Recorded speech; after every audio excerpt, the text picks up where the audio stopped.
जय गुरु जी संगत जी गुरु जी की डिवाइन कॉल सत्संग प्लेटफॉर्म में आप सभी गुरु परिवार का हार्दिक स्वागत है। शुक्राना गुरु जी महाराज का कि उन्होंने ये सेवा मुझे दी कि मैं आप सभी गुरु परिवार के समीप आके गुरु जी के कल्याण महिमा अनुभव का वर्णन कर पा रही हूँ। अनंतम शुक्राना मेरे गुरु जी महाराज का। संगत जी, आज का जो सत्संग मैं आपके साथ शेयर कर रही हूँ, सुरेश अंकल का सत्संग है। बहुत ही प्यारा सत्संग है, ब्लेसिंगफुल सत्संग है। तो मेरी विनती है सभी गुरु परिवार से कि आप सत्संग को अंत तक सुनिए, ध्यान से सुनिए, पूरा सुनिए।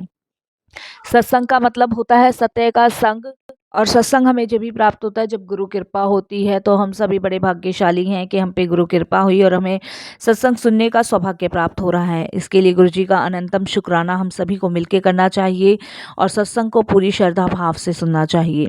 संगत जी, सत्संग में हमारे अनेकों सवालों के जवाब होते हैं, हमारे दुख दर्द कष्ट दूर होते हैं, और संगत जी, सत्संग के माध्यम से ही हमें गुरु जी महाराज की ब्लेसिंग्स प्राप्त होती है। जब हम सत्संग सुनते हैं, करते हैं, तो उस समय गुरु जी महाराज साक्षात विराजमान होते हैं। कौन सी दृष्टि, कौन सी कृपा से गुरु जी उस समय हमें ब्लेस कर रहे होते हैं, साथ संगत जी हमें खुद भी नहीं पता। इसीलिए हमें सत्संग को बिना स्किप किए, बिना अनदेखा किए पूरा सुनना चाहिए। जो समय प्रभु की चर्चा में, भक्ति में गुजर जाए, वो सबसे ज़्यादा सर्वश्रेष्ठ समय कहलाया जाता है। तो इससे बिल्कुल भी वंचित ना रहे साथ संगत जी, इसे अंत तक सुनिए और गुरु जी की ब्लेसिंग्स प्राप्त कीजिए। और अगर आप भी अपने सत्संग अनुभव शेयर करना चाहते हैं तो हिंदी में साफ राइटिंग में आप अपना सत्संग लिखकर हमारी जीमेल आईडी पर सेंड कर सकते हैं, ताकि आपके द्वारा सुनाए गए सत्संग से जो भी गुरुजी महाराज की नई जुड़ने वाली संगत होगी, उन्हें गुरुजी के कल्याण महिमा अनुभव के बारे में ज़्यादा से ज़्यादा पता चलेगा। सत्संग आपको पसंद आता है तो आप इसको लाइक कीजिए, सब्सक्राइब कीजिए, ज़्यादा से ज़्यादा संगत में शेयर कीजिए और बेल आइकन दबाना बिल्कुल नहीं भूलिएगा। जब भी कोई लेटेस्ट सत्संग आएगा उसका नोटिफिकेशन आपके पास आएगा। तो चलिए संगत जी, चलते हैं गुरुजी महाराज के सत्संग की ओर। सत्संग शुरू करने से पहले करते हैं गुरु जी का मंत्र जाप। ओम नमः शिवाय, शिव जी सदा सहाय। ओम नमः शिवाय, गुरु जी सदा सहाय। जय गुरु जी। संगत जी, मेरा नाम सुरेश है और सबसे पहले मैं गुरु जी का अनंतम शुक्राना करूंगा। सारी संगत जी को जय गुरु जी बोलूंगा। और संगत जी, मैं सभी गुरु परिवार से यही कहूंगा कि जब हमारे समीप एक ईश्वर की छत्र छाया होती है तो उस समय हमारे मन से डर, भय और संगत जी खौफ निकल जाता है। ये वो है जो इंसान के जीवन में जब तक रहता है जब तक वो एक दिन से पैदा होता है। संगत जी, आज जो मैं अपना सत्संग शेयर कर रहा हूँ वो गुरु जी के चरणों में समर्पित कर रहा हूँ। मैंने कभी सोचा भी नहीं था कि मैं, मेरा परिवार इतने भाग्यशाली होंगे जो महाशिव के दर्शन कर पाएंगे। अनंतम शुक्राना गुरु जी का, अनंतम शुक्राना। संगत जी, मैं जब शुरू से अपनी जर्नी शुरू करता हूँ, जब गुरुजी महाराज गुड़गांवा आए थे, तो उस समय संगत जी मुझे नहीं पता था कि यहाँ पे गुरुजी महाराज हैं जो संगतों का कल्याण करते हैं। तो मेरी आंटी ने मुझे गुरुजी के बारे में बताया था कि यहाँ गुड़गांवा में एक गुरुजी महाराज आए हैं जो संगतों का कल्याण करते हैं। कैसी भी दुख दर्द परेशानी होती है उसको दूर करते हैं और हमें उनके दर्शन के लिए चलना चाहिए। तो संगत जी, मैंने उस समय मना करा उन्हें कि मैं गुरुजी के दर्शन के लिए नहीं जाऊंगा। अगर तुम और बच्चे जाना चाहते हो तो चले जाओ। मेरा सिर्फ एक ही बेटा है और संगत जी, मेरी वाइफ मेरे बेटे को लेके गुरुजी के दर्शन के लिए गई और मैं नहीं गया। लेकिन वो कहते हैं ना संगत जी कि घर से अगर एक बंदा भी गुरुजी से जुड़ जाता है तो गुरुजी महाराज पूरी फैमिली को ब्लेस करते हैं। गुरुजी की कृपा पूरे परिवार पे होती है। तो मेरी आंटी, मेरा बच्चा गुरुजी के दरबार गए। तो उन दिनों मेरा बच्चा संगत जी बहुत बीमार हुआ करता था, बहुत बीमार। उसका बुखार जो था संगत जी उतरता ही नहीं था। और उस टाइम मेरी वाइफ जो थी उसको सिरप पिलाती थी। सिर्फ ऐसा 4 या 5 साल का मेरा बच्चा था। तो संगत जी, वो जब भी गुरुजी के पास जाती थी तो वो सिरप लेके जाया करती थी। तो संगत जी, वो सिरप वहाँ पिलाती थी और बच्चा मेरा बहुत रोता था गुरुजी के सत्संग में। उस टाइम गुरुजी ने बच्चों का मना नहीं किया था आने के लिए, तो बच्चे ले जा सकते थे। और ये तो मुझे नहीं पता ख़ैर, लेकिन मेरी आंटी को गुरुजी ने कभी मना नहीं किया था। तो मेरी वाइफ़ ने मुझे घर आके बताया कि वहाँ पे तो बहुत शांति मिलती है, सुकून मिलता है और आपको भी गुरुजी के दरबार, गुरुजी के दर्शन चलना चाहिए। उन दिनों संगत जी गुरुजी ने गुड़गाँवा में सत्संग शुरू करवाया था, जो कि महीने में 1 बार होता था किसी भी संगत के घर और बहुत लिमिटेड संगत आती थी। और आजकल तो गुरुजी के सत्संग हर जगह होते हैं, हर जगह मिलते हैं। तो गुरुजी ने वो सत्संग इसीलिए शुरू करवाया था क्योंकि गुरुजी को आगे तक का पता था। क्योंकि गुरुजी को पता था कि मैं समाधि ले लूँगा तो मेरी जो संगत है वो सत्संग से जुड़ेगी। तो संगत जी, मेरे को मेरी आंटी ने कहा कि आपको चलना चाहिए। तो मैंने संगत जी आंटी को बोला, जब इतना ही प्रेशर दे रही हो तो ठीक है, शाम को चलते हैं। तो मैं, मेरी आंटी, मेरा बेटा गुरुजी के दरबार गए और उस दिन उसको बहुत तेज बुखार था। तो जैसे मैंने बताया वो सिरप लेके जाया करती थी और एक चम्मच लेके जाती थी। तो उस दिन संगत जी उसको बुखार इतनी तेज था, बहुत तेज बुखार था, बहुत तेज। और बच्चा मेरा सत्संग में जाके रोने लग गया।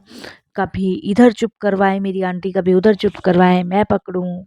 और मैं अपनी आंटी को कहने लगा, मैंने कहा इसको इतनी तेज बुखार है। तो मेरी आंटी कहती है आप इसको पकड़ो, मैं इसको सिरप पिला देती हूँ। तो वहाँ ज़्यादा बोल नहीं सकते थे क्योंकि बिल्कुल नहीं संगत जी, बिल्कुल भी नहीं। तो मेरा और मेरी आंटी का क्या है संगत जी कि हम लोग जो है ना आँखों-आँखों में बात कर लेते हैं। अगर उन्हें कुछ कहना है तो मैं समझ जाता हूँ, मुझे कुछ कहना है वो समझ जाती है। मतलब एक होता है ना जैसे रीडिंग कर लेते हैं किसी के फेस को देखकर, या फिर ऐसे ही हम आँखों-आँखों में बात कर लेते हैं। तो मैं समझ गया कि आंटी कह रही हैं कि भई इसको सिरप पिलाती हूँ। तो आंटी ने सिरप निकाला और सिरप निकाल के वो चम्मच में डाल के बेटे को पिलाने लगी। बेटे ने हाथ मार दिया और वो सिरप गिर गया। मेरी आंटी ने संगत जी एकदम से, मतलब वो डर गईं, घबरा गईं।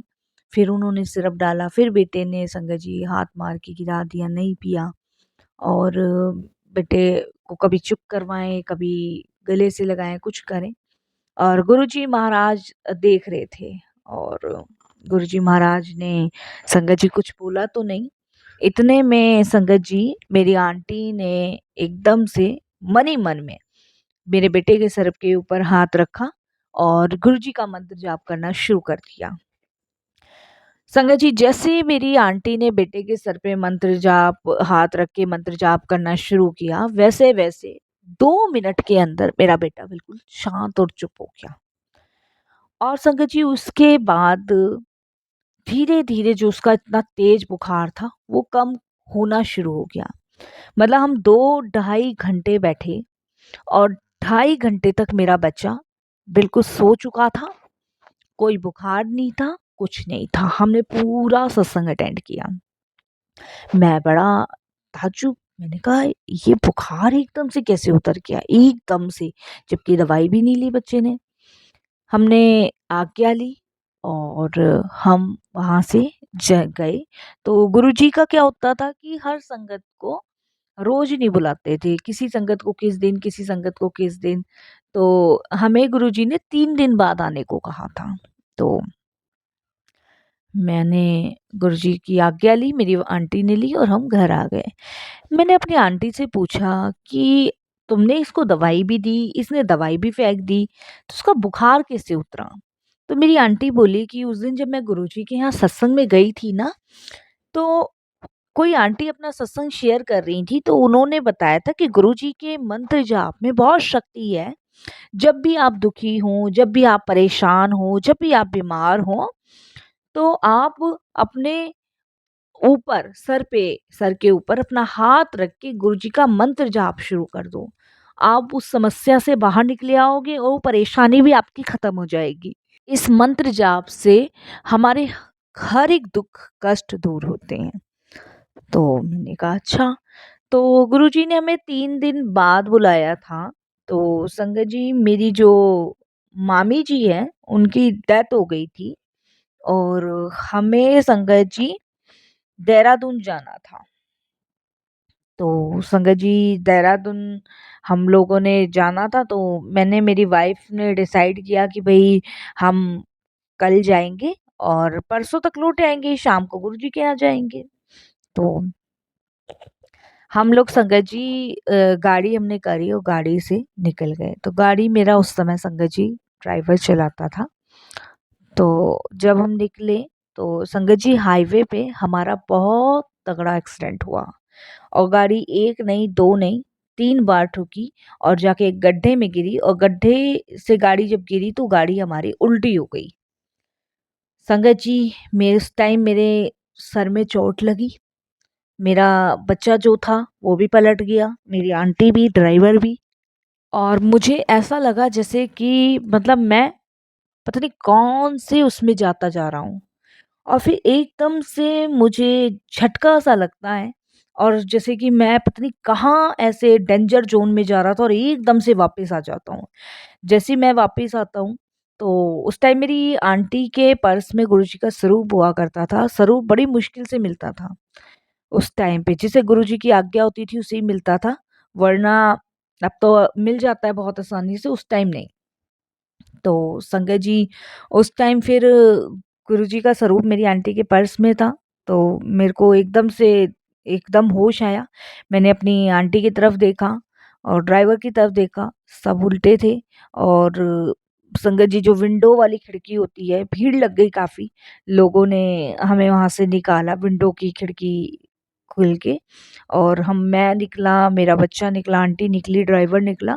लेकिन हमें ये समझ लीजिए संगत जी छोटी-मोटी जो चोट थी वो आई। इसके अलावा हमें ज़्यादा कोई खरोंच नहीं आई। लेकिन हाँ, जो गाड़ी थी वो पूरी तरह डैमेज हो चुकी थी, पूरी तरह जिसे कहते हैं लास्ट पूरी तरीके से डैमेज हो चुकी थी। तो ये एक गुरु की कृपा थी हमारे साथ और गुरुजी का स्वरूप जब हमारे साथ होता है तो ये समझिए कि उस समय गुरुजी हमारे अंग संग होते हैं, गुरुजी हमारे साथ होते हैं। वो हमें हर एक परेशानी, हर एक मुसीबत से बाहर निकालते हैं और बचाते हैं। तो संगत जी उस टाइम गुरुजी महाराज का मेरी आंटी के पास रूप था, तो गुरुजी ने हमें स्वयं इस इतने बड़े दुर्घटना से बचाया, जिसके लिए मैं शुक्राना करता हूँ, बहुत-बहुत शुक्राना करता हूँ। और अब संगत जी मैं जो सत्संग शेयर कर रहा हूँ, ये मेरे बेटे का सत्संग है। तो संगत जी कृपा हुई गुरुजी की, तो संगत जी मैं मेरी आंटी गुरुजी के पास जाने लग गए। जाते रहे और संगत जी बेटा बड़ा हुआ। बड़ा होने के बाद संगत जी बेटा कनाडा शिफ्ट हो गया। शादी वग़ैरह हमने गुरुजी की कृपा से उसकी कर दी थी। महाराज की असीम कृपा रही और बेटा कनाडा शिफ्ट हो गया। कनाडा शिफ्ट होने के बाद संगत जी वो भी गुरुजी को बहुत मानता था। लेकिन जो उनकी वाइफ़ आई, वो किसी भगवान में उसका विश्वास नहीं था। और संगत जी जैसी वो खुद थी, उसने वैसे ही मेरे बच्चे को भी कर दिया। वो कहते हैं ना जैसी रखो संगत वैसी आए रंगत, तो वही था। उसने मेरे बच्चे को भी कर दिया। तो मेरा जो बिज़नेस था संगत जी वो स्टोन का बिज़नेस था और मेरा कम से कम संगत जी करोड़ों का कारोबार था। तो एक ही बेटा था, तो सब चीज़ बेटे की ही थी। लेकिन वो एक टाइम पीरियड होता है कि भई बच्चे को ये सब चीज़ें जब दी जाएगी, जब वो अपनी लाइफ़ में कुछ कर लेगा, मेहनत कर लेगा। तो ये शादी भी जो बच्चे ने करी थी, अपनी पसंद से करी थी, तो मैंने बहुत मना की थी बट मेरी आंटी नहीं मानी और उन्होंने ये शादी के लिए हामी भरी, शादी हुई।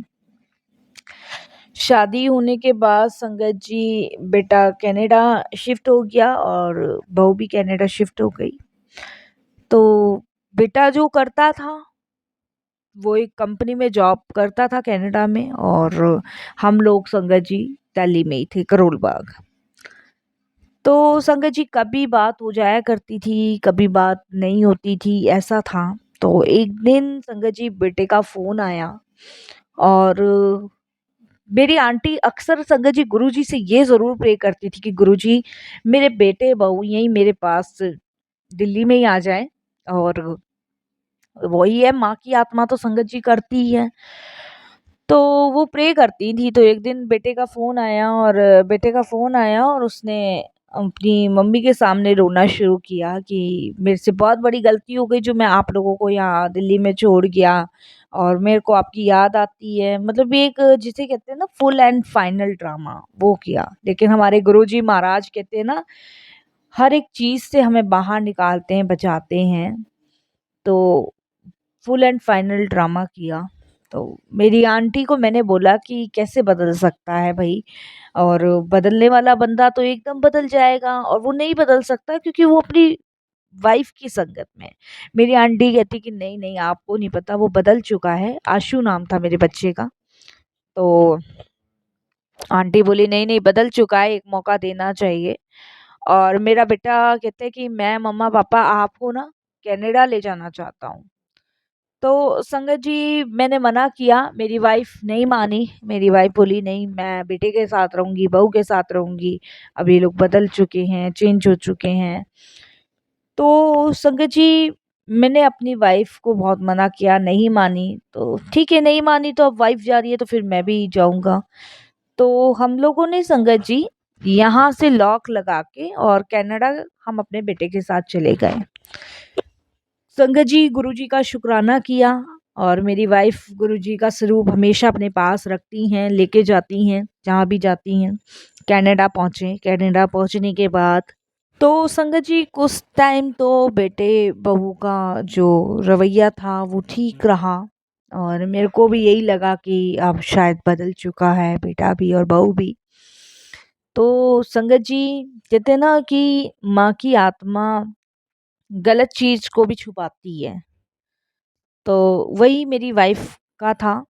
अगर मेरी बहू मेरी वाइफ को कुछ कह भी देती थी और मैं पूछता था तो मेरे को बताती नहीं थी कैसे हुआ। बेटा कुछ कह देता था तो भी नहीं बताती थी। मतलब कुछ चीजें वो छुपा जाती थी। लेकिन मैंने जैसे बताया कि हम आंखों आंखों में एक दूसरे की चीजें समझ जाते हैं, तो मैं समझ जाया करता था कि कुछ तो बात है और ये मुझे बताना नहीं चाह रही हैं। तो ऐसे ही संगत जी महीना गुजरा, गुरुजी को याद करते रहे, गुरुजी को बहुत मिस करते थे, प्रार्थना करते थे। संगत जी मेरे बेटे ने मुझसे मेरी प्रॉपर्टी पे धोखे से साइन करवाए। क्योंकि संगत जी मेरी जितनी भी प्रॉपर्टी है मेरी वाइफ के नाम है और कुछ प्रॉपर्टी मेरे नाम है। तो मेरे बेटे ने संगत जी मुझसे झूठ बोला और उसने मुझसे उस प्रॉपर्टी पे साइन करवाए।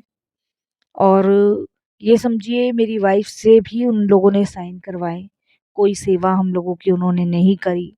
बहुत दुखी किया कनाडा में, बहुत परेशान किया। बहुत ही जिसे कहते हैं ना बदसलूकी वाला बिहेव वो मेरे बेटे बहू ने हमारे साथ किया। हम सिर्फ गुरुजी से यही प्रे करते थे कि गुरुजी हमें वापस से इंडिया भेज दो, वापस से दिल्ली भेजो। लेकिन कनाडा में हर मोड़ पे गुरुजी ने हमारा साथ दिया। ये हमारा इतना इन्होंने दुर्गति करी थी कनाडा में।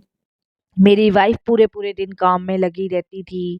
मैं संगत जी भागता रहता था। वाइफ की वजह से मुझे ये सब कुछ सहना पड़ रहा था।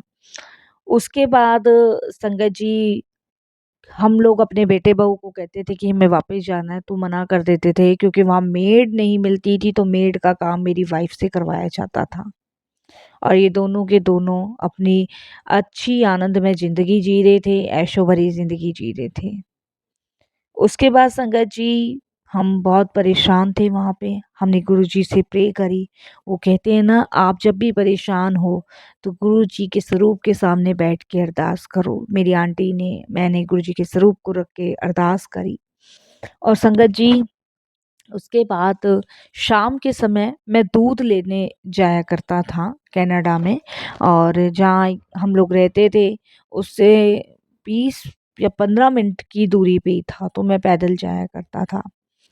तो जहाँ मैं दूध लेने जाया करता था वहाँ पे जो दूध वाला था वो मुझसे पूछा करता था कि पहले तो भैया जी आते थे, भाभी जी आते थे, अब आप कौन हैं?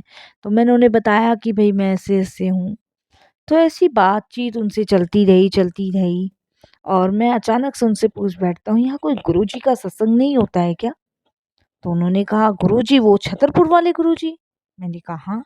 बोलते हैं वो तो बहुत यहाँ लोग मानते हैं, यहाँ पे तो बहुत सत्संग होते हैं।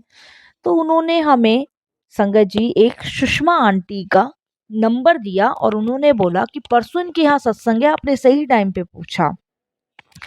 नंबर लिया और संगत जी मैंने अपनी वाइफ को बोला, मैंने बेटे को बोला कि हमें सत्संग में जाना है। तो बेटे बहू ने मना किया कि घर में इतना काम है, सत्संग में जाना है। वहाँ दिल्ली में थे तब भी सत्संग सत्संग चिल्लाते थे, यहाँ हो तब भी सत्संग सत्संग चिल्लाते हो।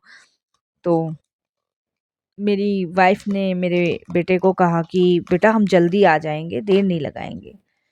तो संगत जी मैं और मेरी वाइफ बड़ी मुश्किल से मेरे बेटे बहू ने हाँ भरी और हम सत्संग में चले गए सुषमा आंटी के यहाँ। तो संगत जी बड़ी शांति, बड़ा सुकून मिला वहाँ पे। उसके बाद संगत जी वहाँ कुछ संगत ने हमें पूछा कि आप कहाँ से आए हो। सत्संग खत्म होने के बाद बहुत हमारे आंसू सत्संग में निकल रहे थे। तो वहाँ पे एक कैलाश गिरी आंटी थी। तो मेरी आंटी से उनकी बातचीत चल रही थी। तो एकदम से मेरी आंटी उनके सामने रो पड़ी। तो मैंने कहा गुरु परिवार की संगत ही आपके काम आती है, क्योंकि ये गण गुरु जी ने हम सभी को बना रखा है, अपने चरणों से जोड़ रखा है। तो संगत जी इस तरीके से मेरी आंटी रोई तो उन्होंने पूछा कि आंटी आप रो क्यों रहे हो? कुछ दुख है आपको, परेशानी है? गुरुजी के दरबार में तो गुरुजी की सारी संगत मौज करती है, उनको तो कोई दुख नहीं होता। आप बताओ कोई दुख है तो गुरुजी के दरबार में बैठे हो। तब मेरी आंटी ने उनको बताना शुरू किया। उन्होंने ये सुना और उन लोगों को बहुत गुस्सा आई और उन्होंने कहा कि आंटी आप चिंता मत करो, हम आप ये बेटे बहू से बात करेंगे। संगत जी मेरी आंटी ने कहा कि आप बात नहीं करना क्योंकि बात बिगड़ जाएगी, बस हमें आप दिल्ली वापस जाना है, कैसे जाएं कैसे ना जाएं। संगत जी अब देखिए गुरुजी महाराज की कृपा, गुरुजी की मेहर देखिए कैसे हम पर हुई। मेरे पासपोर्ट जो भी था मेरी वाइफ का, मेरा मेरे बेटे के पास था। उन्होंने कहा कि आंटी अंकल हम आपको दिल्ली वापस भेजेंगे और हम आपकी प्लेन की टिकट करवाएंगे, बाकायदा मेरे हस्बैंड आपको दिल्ली वापस छोड़ के आएंगे। तो संगत जी पासपोर्ट निकाले तो निकाले कैसे? तो मेरे बेटे और बहू दोनों संगत जी ड्रिंक करते थे, बहुत ड्रिंक करते थे कनाडा में। मैंने बताया संगत जी जैसी संगत वैसी रंगत, वो हाल था। तो बहुत ड्रिंक करते थे और पैसे को उड़ाते चले जा रहे थे हमारे मेहनत वाले। उसके बाद संगत जी एक रात वो बहुत ड्रिंक करके आए और मेरी आँख खुली। संगत जी मेरा बेटा जो अपने लॉकर की चाबी थी, आने के बाद अपने बैग में डाल देता था और अपने साथ ही रखता था। जब वो नशे में धुत थे, हमने वहाँ से पासपोर्ट निकाले। देखिए गुरुजी महाराज का करिश्मा देखिए कि उस दिन उन्होंने कैसा साथ दिया। बिल्कुल लॉकर के पास ही उनका बेड है और उस दिन ऐसी गहरी नींद की मैंने अपनी वाइफ का पासपोर्ट निकाला और मैंने अपनी वाइफ को कहा नीलम चलो। हमने आंटी को फ़ोन किया और संगत जी उन्होंने हमें घर बुलाया अपने, हम उनके घर गए और उसके बाद संगत जी उन्होंने हमारी टिकट कराई और हमें वापस से करोल बाग भेजा। मैं अपने घर में हूँ करोल बाग में, जहाँ से मैं ये सत्संग शेयर कर रहा हूँ। उसके बाद संगत जी जब हम दिल्ली आ गए तो सबसे पहले हम गुरुजी का शुक्राना करने गुरुजी के मंदिर गए। बहुत सारे रिश्तेदार इकट्ठे हुए, सब ने कहा हम बात करेंगे, लेकिन संगत जी मेरी आंटी ने मना कर दिया। उन्होंने कहा कि मेरा बेटा अब से मेरे जीवन में नहीं रहा। संगत जी हमने अपने बेटे बहू दोनों को त्याग दिया और संगत जी, यहाँ हम सिर्फ गुरु जी के चरणों में समर्पित हैं, गुरु जी की महिमा का गुणगान करते हैं। और संगत जी, जो भी अब हमारे पास जो भी कुछ है, वो सिर्फ हम सारा कुछ अनाथ आश्रम में डोनेट करते हैं। संगत जी, जैसे भी रहा, जो भी रहा, उन सभी में गुरुजी ने हमारा साथ दिया, गुरुजी की परिवार की संगत ने हमारा साथ दिया। अब भी मेरे बेटे बहू माफ़ी मांगते हैं, लेकिन गुरुजी कहते हैं कि जिसे आप पहले परख चुके हो, उसे दोबारा परखने की भूल गलती कभी मत करो। बस इसीलिए संगत जी, हमारा जीवन बहुत ही संघर्ष भरा रहा बेटे के बड़े होने के बाद, लेकिन पल पल गुरुजी ने साथ दिया, पल पल गुरुजी ने सहारा दिया।